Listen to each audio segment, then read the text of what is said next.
हामीसँग अन्तिम विकल्प भनेको एउटै मात्र छ कि सपार्ने र बिगार्ने भन्दैन, अब चाहिँ बनाउनु मात्र पर्नेछ र त्यसमा हामी सबैजना लाग्नुपर्छ। र यो तिहार लगतै हामी हजुरहरू सबैजना आह्वान गर्छौँ, हरेक नेपाली नागरिकहरू मिलौँ। त्यसपछि हामीले त्यसमा टिमहरू डिभाइड गरेर जरा जरामा जहाँ जहाँ देशमा समस्या छ, टोल टोल छिमेक छिमेकमा समस्याहरू छ, त्यो समस्यालाई केन्द्रसम्म पुर्याएर यो 6 महिनामा पनि देश कति बदलिन सक्छ भने हामीले देखाउन सक्छौँ। तर त्यसको लागि तपाईँ हामी एउटै भएर लाग्नुपर्छ। अहिले देखिराख्नु भएको छ यो तपाईले हाम्रो बारेमा अफवाहहरू के फैलाइरहेको छ, कहिले के भन्छ र अब तिहार पछि हामीले यसको घोषणा गर्नेवाला छौँ र त्यसमा अब भरको जो छुट्टिनु भएको छ जेएनजीहरू उहाँहरूलाई पनि हामीले आह्वान गर्नेवाला छौँ त्यही जेएनजी टिमहरूमा। त्यसपछि हामी नेपालको हरेक नागरिकलाई त्यो टिममा जोइन हुनु भनेर हामीले भन्छौँ।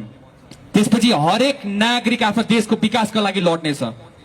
हरेक नागरिक, हरेक गाउँ टोल छर छिमेकदेखि हरेक एकजना नेपालीहरू मिलेर आफ्नो काँधमा जिम्मेवारी बोकेर हामीले लड्नेवाला छौँ। तब मात्र हाम्रो देश बन्छ। हामीले एकजनालाई जिम्मेवारी दिएर तैँले देश बना भनेर बन्दैन। समस्या हाम्रो जरामा छ, दुःख हाम्रो ग्राउन्डमा छ, टोलमा छ, छिमेकमा छ। त्यही भएर त्यो समस्या हामी सबैजनाको जिम्मेवारी हो। यो देश बिग्रिनु र विकास हुनु दुवैमा हामीलाई श्रेय जान्छ। देश बिग्रियो भने नै हाम्रै दोष हो, देश सप्रियो भने नै हाम्रै दोष हो।